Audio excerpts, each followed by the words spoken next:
Hi, tonight we're going to talk about evaluating resources for relevance to your topic. So we've talked before about choosing a database by subject. And I'm kind of interested in the subject of epilepsy in children. I don't think the database that I want to use is on our database page right now. So I'm going to go out to NC Live. And I'm going to go to Browse All Databases. And I want to use CNAL. CNAL Plus with full text is a nursing database. And my search is children and epilepsy. So what I want are sort of the effects that children have, how children are affected by epilepsy. So I might add that to my search. Effects on children. Epilepsy. Let's see what that brings back.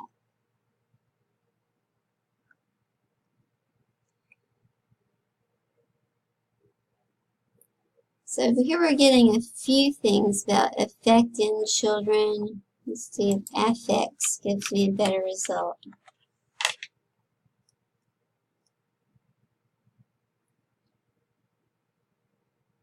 So you can see that sometimes you're trying to find something and it doesn't exactly meet the criteria that you want. So you sort of have to play around with the databases before you get a result that you really like.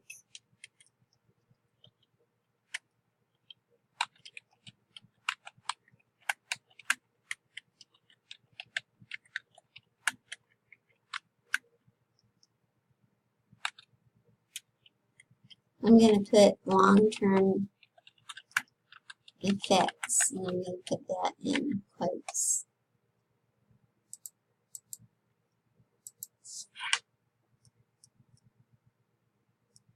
Okay, so now we finally have some results that we want. So you can see that if you just chose the very first article that you came to, that might not really be the best article for your project.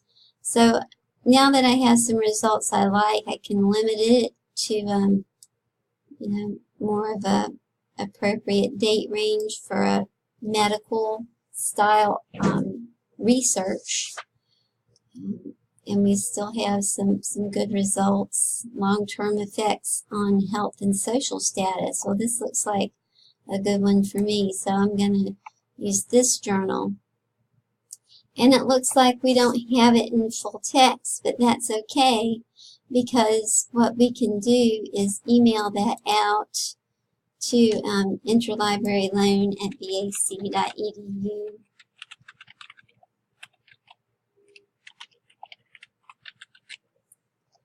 And put subjects. I'm going to put sample article. And I'm going to put my phone number.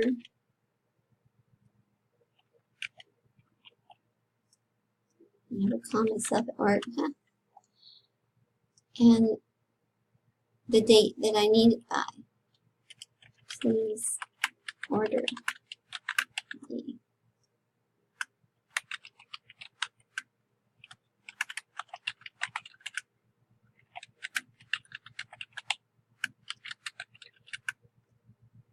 And put today's date so they won't order it for me.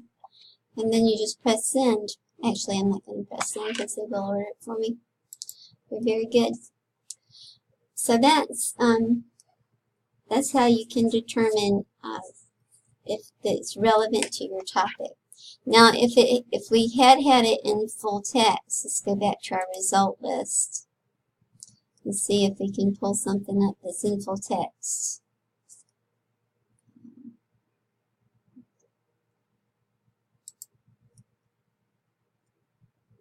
No, this one's not in full text, so let's see if we can get it through the DOI.